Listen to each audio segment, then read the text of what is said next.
In Capital News tonight, MPs want Ministry of Tourism to remove many taxes and deal with land conflict. In international, President Kenyatta launches planting of 10 million saplings. And in sports, players of various countries selected to join men's and women's national basketball teams. Good evening, this is Capital News at 9:30. My name is Khadija Zimbwe. First, the national news. Members of the Parliament of the United Republic of Tanzania have asked the Ministry of Land Resources and Tourism, the Ministry of Natural Resources and Tourism to ensure it removes the many different taxes in the ministry and ensure they find a permanent solution to ongoing constant land disputes between villages and reserves. You cannot invest a small amount and expect a big return. All good things require good plans. We've spoken a lot with regards to conflict. I've also spoken about wildlife that is moved, which cripples them and is wrong.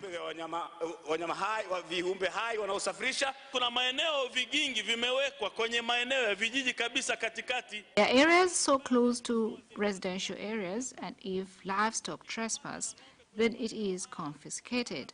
I heard of a case whereby this woman lost all her livestock and she was arrested when pregnant and ended up giving birth in prison.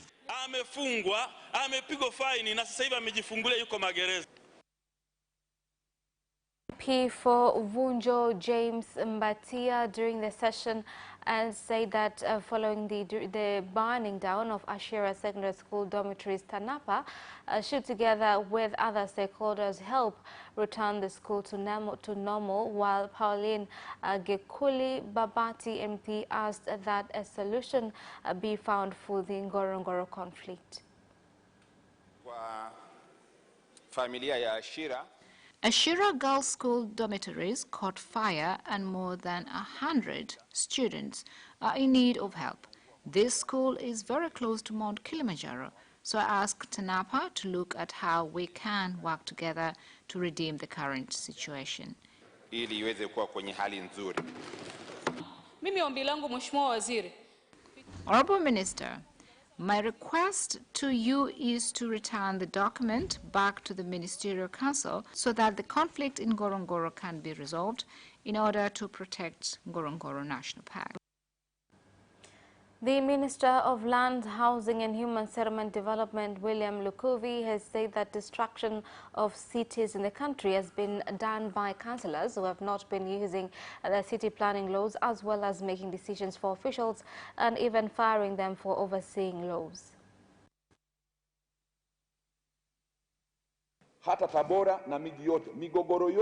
In Tabora and across the country, existing land disputes have been caused by past leaders. Officials cannot work by themselves without the go-ahead from their leaders. That is why Honorable President has placed current officials under me. People put up buildings anywhere. So anyone who builds a house outside the master plan will be dealt with accordingly. Tabora Urban doesn't have many areas with unplanned construction. It is just 25%. So I believe this plan will be successful. Tanzania Revenue Authority in Kagera region has succeeded in capturing sachets containing alcohol with the Empire logo worth 34.7 million shillings, which has been banned by the government. That was being smuggled in illegally from Uganda by a Nissan with registration number T703 AKR while being transported to Kasulu district in Kigoma region. This vehicle was traveling from Uganda going to Kasulu and it got held up by some government officials. There is 1,638 liquor sachets with a net value of over 34 million shillings, which were hidden at the bottom and covered with other items such as sardines and cosmetics. We received intelligence, and once we'd carried out an inspection, it was discovered that only 5,919,090 Tanzanian shillings was paid in tax, but 41,373,22 was not paid. In this consignment, some items are not allowed according to the law, so it will not be permitted entrance. The President of the United Republic of Tanzania, Dr. John Pombe Magufuli, has arrived in Pretoria, South Africa, where he will be attending a swearing-in ceremony for the President-elect of South Africa, Cyril Ramaphosa, tomorrow. President Magufuli, who is accompanied by the retired fourth-phase President, Dr. Jakaya Mrisho Kikwete, and the Vice Chairman of CCM, Philip Mangula, arrived at the OR Tambo International Airport in Johannesburg and then headed to Pretoria. Speaking before leaving, for former President Kikwete and CCM Deputy Chairman Philip Mangula said that Tanzania and South Africa are having a good historical relationship, and that the government and the party has every reason to maintain and strengthen the relationship.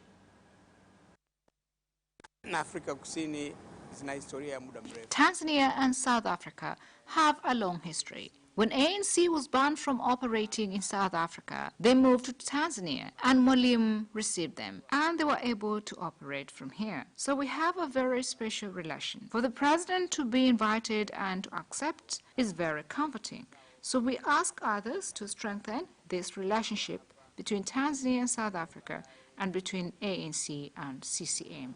Wameendelea mpaka wamefika mahali wamefanikiwa. Kwa hiyo tunao huo uhusiano wa kiserikali haukuwepo. There was no state relation with South Africa before independence. After independence, then relations between states was established. We are friends and have a lot of common interests, so it is important to go and join ANC party in these celebrations. Na tunafanya shughuli nyingi pamoja. Leo tunaanza ziara ya Mheshimiwa Rais wa Jamhuri ya Muungano wa Tanzania, Dr. John Pombe Joseph Magufuli. Today is the beginning of Honorable President Dr. John Pombe Magufuli tour to South Africa. He'll be attending the inauguration ceremony of South African President Cyril Ramaphosa. This tour is important, taking into consideration our shared history between the two countries, but South Africa also finished a general election recently, and the ANC party, which has a long historical relation with CCM party, has once again been elected. This is a historic trip whereby Honorable President will be going with the fourth phase President, Dr. Jakaya Mrisho Kikwete. The Permanent Secretary in the Ministry of Works, Transport and Communications dealing with works, Elias Mwakalunga, has warned all technicians in the country to follow procedures and get registered by the board that oversees the profession before they begin working, so as to avoid breaking laws of the country. Natoa wito mafundi sanifu wote kujisajili, kwani ni kosa la kisheria kufanya kazi ya ufundi sanifu bila kusajiliwa na bodi zetu zinazosimamia taaluma hii. Aidha, niwaeleze kuwa mnaposajiliwa na bodi mnapewa heshima kubwa ya kutambuliwa kwa taaluma ya ufundi sanifu na michango yenu katika ujenzi wa taifa. The director of Fali Enterprises, a contracting factory in Rukwa, Felix Luoya, and his engineer Ayub Nyaulongo have found themselves in a difficult situation when Minister of Water, Professor Makame Mbarawa, directed that they should be arrested for allegations of having level 4 registration documents instead of level 5 that they require to implement the Isale water project in Nkasi. Kwanza leo si engineer. Isala oye! Ndugu zangu, hayo ndio maamuzi. My dear fellows, this is the decision, and as of now I'm bringing a new plan so that this project can be completed. I'm removing those who have been working on this project because they are simply thieves and are no good. This is not just for this project, but for every other project they've been given.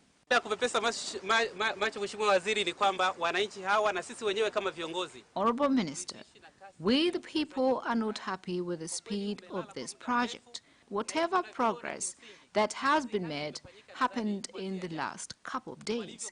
We have a lot of confidence in you, Honorable Minister, because during the drought season, accessing water becomes a big problem. We are grateful and we ask the government to help us. Families cannot survive with just a bucket of water. I have a bad leg and I cannot carry water far.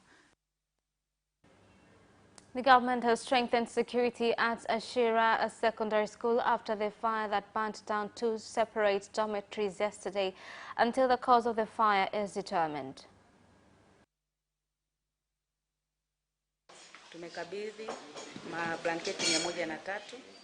We have handed 103 blankets, we have handed 206 sheets and 103 towels.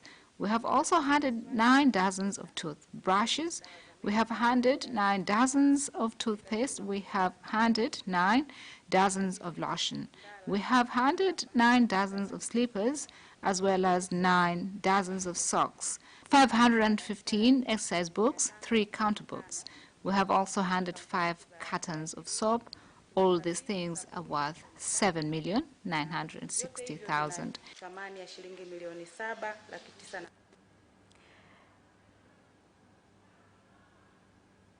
Us who received these things would like to say thank you, because it hasn't been an easy job. Others had already given up, but with this you have given us hope. We pray that God blesses you and increase where you gave us cooperation. God should bless you more. Thank you. The government has stated that the Comptroller and Auditor General's 2014-2015 report has shown that over 37 billion shillings was not taken to people who were meant to receive loans for women, youth and people with disabilities, which were to be distributed by councils in the country, and that due to this, a new specific law has been formed to oversee the loans. Tukaenda mchakato wa kanuni. Sasa mikopo hii haitoki kwa ukanjanja. The loan is not supposed to be given anyhow. There is a procedure in place to be followed and the regulations have been gazetted. I commend Dodoma Urban for leading in revenue collection. I also commend social welfare officers present here today. The loan is not given out anyhow. There is a procedure in place to be followed and the regulations have been gazetted. I commend Dodoma Urban for leading in revenue collection. I also commend social welfare officers present here today. Groups present here today is the fruits of their labor. For those of you receiving the loan today and those that have already received, my duty as the Regional Commissioner is to ensure that the money is used as intended, and all municipal councils in my region are setting aside the 10% as stipulated in the law. We are taking this matter seriously. We want to see that the money goes back to the people. And that's the end of national news. International news follows shortly.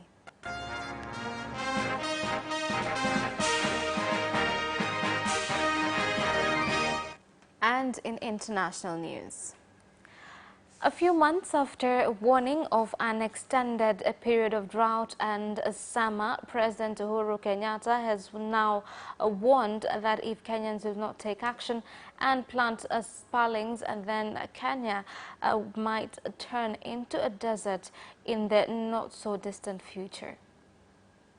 If we don't take charge and responsibility for preserving our environment, we will have nobody else to blame, because nobody else will do it. Nobody else will do it for us. We must do it for ourselves.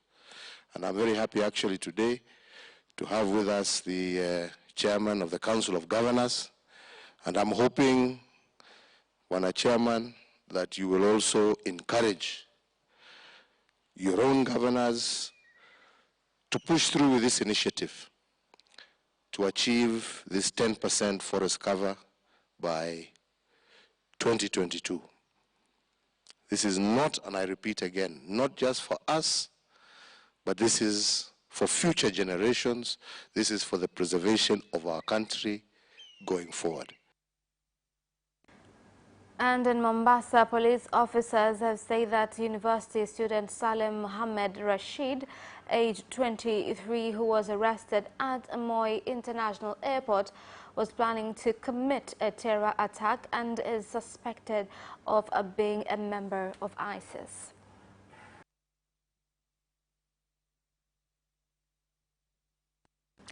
Now, Theresa May has said she will quit as Conservative leader on 7th June, paving way for a contest to decide a new Prime Minister.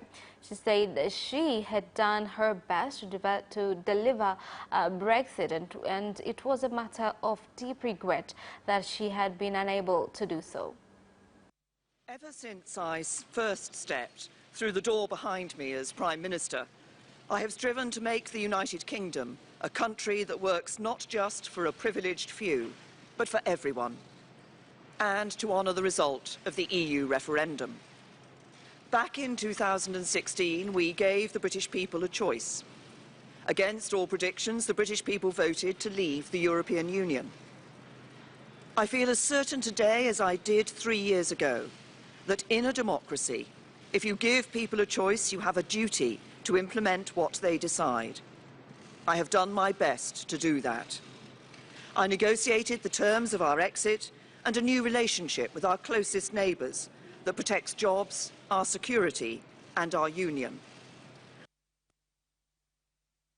And that is the end of international news. Business news follows shortly after the break. We'll be right back. Watch Business Edition as we talk to business leaders and experts in sectors that are transforming Tanzania's economy. To be rich, I have to be a business person. It's not an easy road at all. People need to understand. You must quickly think, how cost effective are you going to be? Business acts as a way in which it can bridge that gap. Business Edition will keep you informed on latest developments in the financial sector, extractive industry, tourism, agriculture, energy, construction, and so much more. Meet entrepreneurs who create employment opportunities. Watch Business Edition on Friday at 8:15 p.m.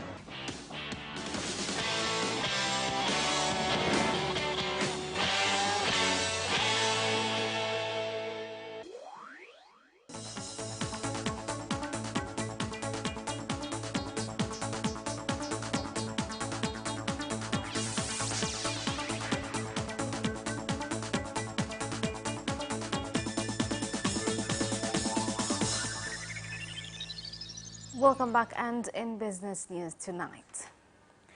Mobile company Tigo has said that it will continue to ensure Tanzanians get modern communications so as to promote their development in various avenues.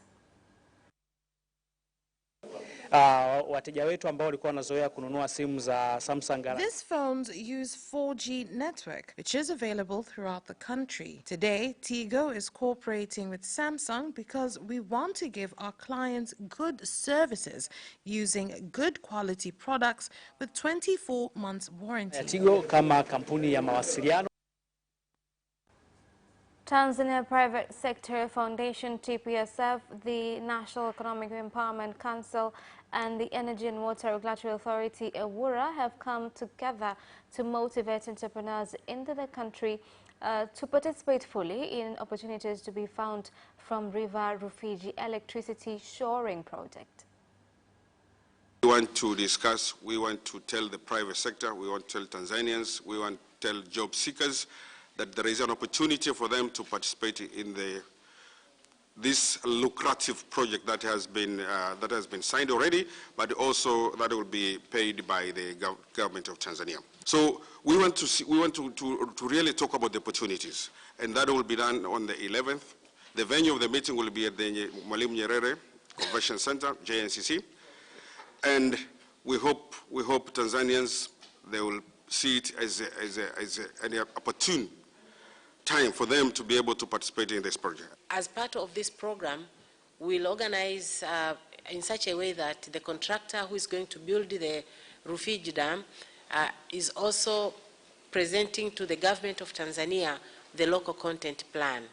The local content plan is supposed to have an employment plan which is going to specify or describe the type of employment that will be offered to Tanzanians, and also issues related to supply chain, how many contractors and subcontractors will be employed from Tanzania, how many goods and services will be purchased from Tanzania, and how are we going to prepare our people in terms of training and technology transfer, as well as community engagement.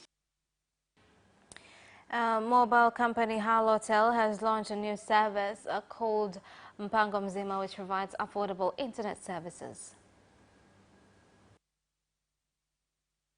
The first we have the Royal Bundle, and the second is the Tomato Bundle. And right now we are launching Mpango Mzima Bundle, and we have the 3 unlimited product.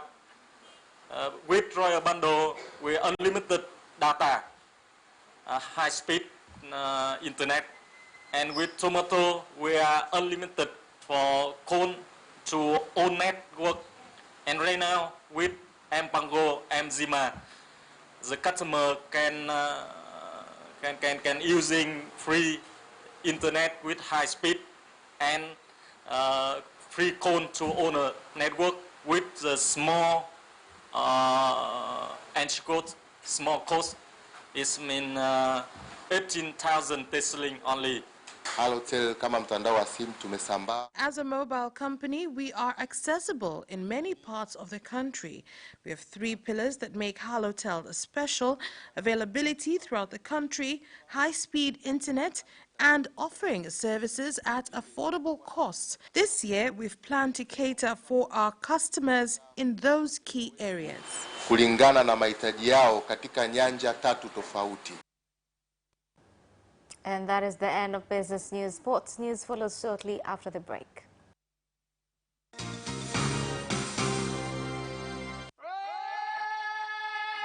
Hi, my name is Kotaro Tokuda. What's up? My name is Sean Garnier. I'm John Barnes from Liverpool Football Club. The hip hop, a hip it, the hip it, hip hop. You don't stop the rockin' to the bang bang boogie. Say up, jump the boogie to the rhythm of the boogie to beat. Now watch you here. I'm watching Sports Gazette. I'm watching Sport Gazette. And you're watching Sports Gazette with Sebastian. With Sebastian. Peace out. Yes! And you can also watch Sports Gazette for highlights and interviews regarding sports. Do not miss Sports Gazette every Wednesday at 7 p.m. only on Capital Television.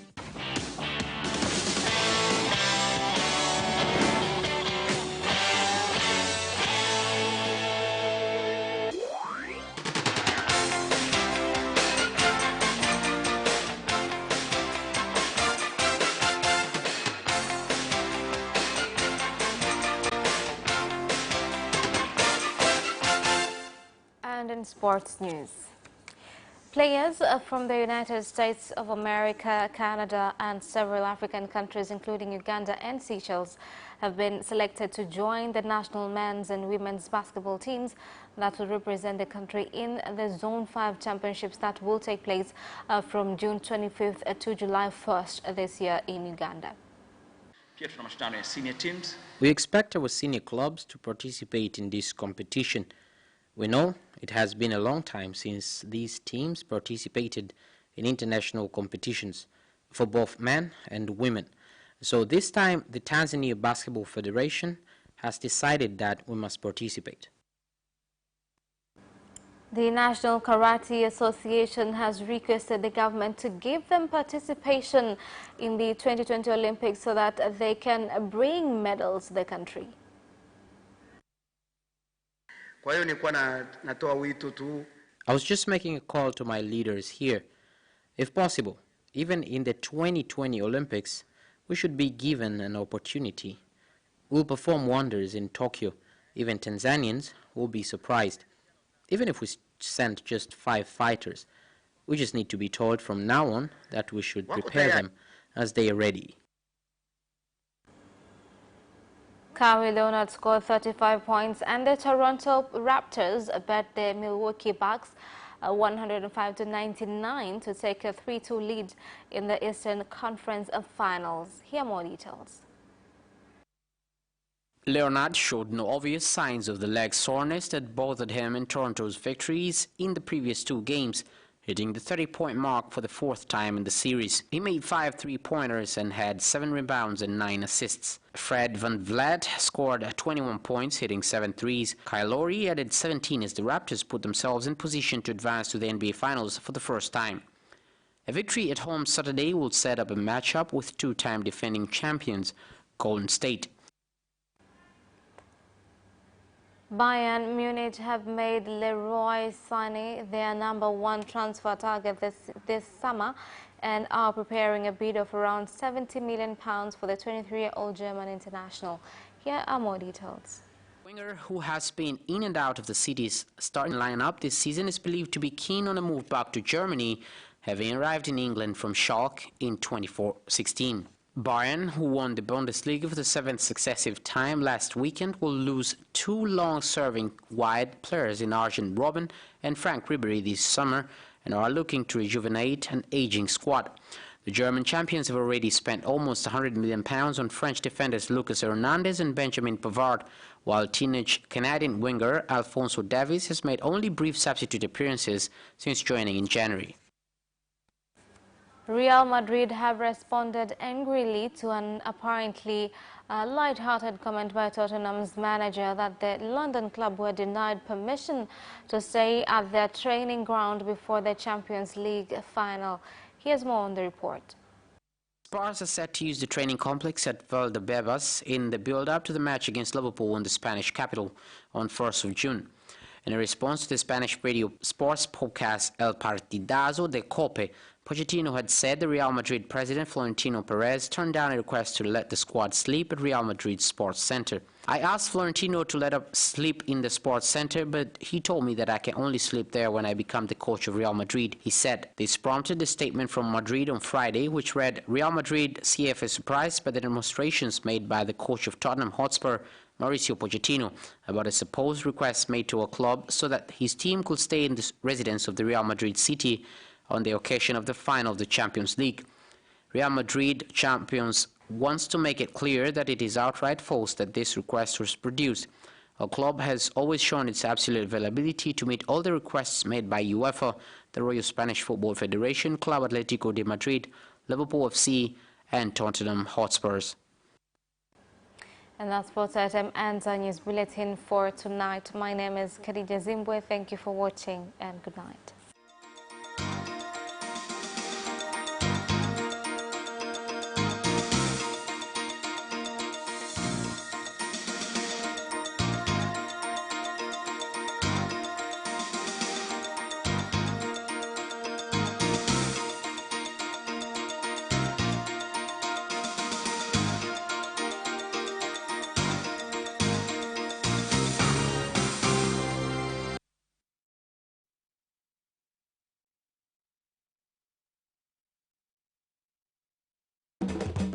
We want Tanzania to be a role model